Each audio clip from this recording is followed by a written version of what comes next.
Colour வந்து டார்க்காக இருக்குது, இதில் வந்து லேஸாக இருக்குது. இதை வச்சு நான் வகைப்படுத்த போகிறேன். அந்த சொல்லுங்க. இதில் சிவப்பு கலரில் டார்க்காக இருக்குது. இந்த சிவப்பு கலரில் இது டார்க்காக இருக்குது, இது லேஸாக இருக்குது. வெள்ளை கலரில் இது டார்க்காக இருக்குது, இது லேஸாக இருக்குது.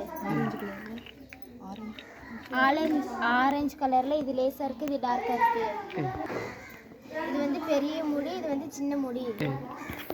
இதில் வந்து இது சின்ன முடி, இது வந்து பெரிய முடி. இதை வச்சு நான் வகைப்படுத்திருக்கேன். நாங்கள் வந்து டிசைன் வச்சு வகைப்படுத்திருக்கோம். அதில் வந்து இது வந்து வளைவாக இருக்குது, இது வந்து பூ டிசைன்லாம் இருக்குது. அதனால நாங்கள் இதை வச்சு வகைப்படுத்திருக்கோம். இதில் வந்து பேர் எழுதியிருக்கு, இதில் வந்து பேர் எழுதாமல் இருக்குது. இதில் பேர் எழுதியிருக்கு, இதில் பேர் எழுதாமல் இருக்குது. இதை வச்சு நாங்கள் வகைப்படுத்தியிருக்கோம். நான் புள்ளி வச்சு வகைப்படுத்த போகிறோம். இது கொஞ்சம் 4 புள்ளி இருக்குது, இதில் 1 புள்ளி இருக்குது, இது சின்னதாகவும் இருக்குது, பெருசாகவும் இருக்குது. இதை வச்சு நாங்கள் வகைப்படுத்தியிருக்கேன். நான் புள்ளி வச்சு வகைப்படுத்தியிருக்கேன். இது 1 புள்ளி, இது 2 புள்ளி, இது 3 புள்ளி, இது 4 புள்ளி, இது 5 புள்ளி. தேங்க்யூ சொல்லி. தேங்க்யூ. தேங்க்யூ.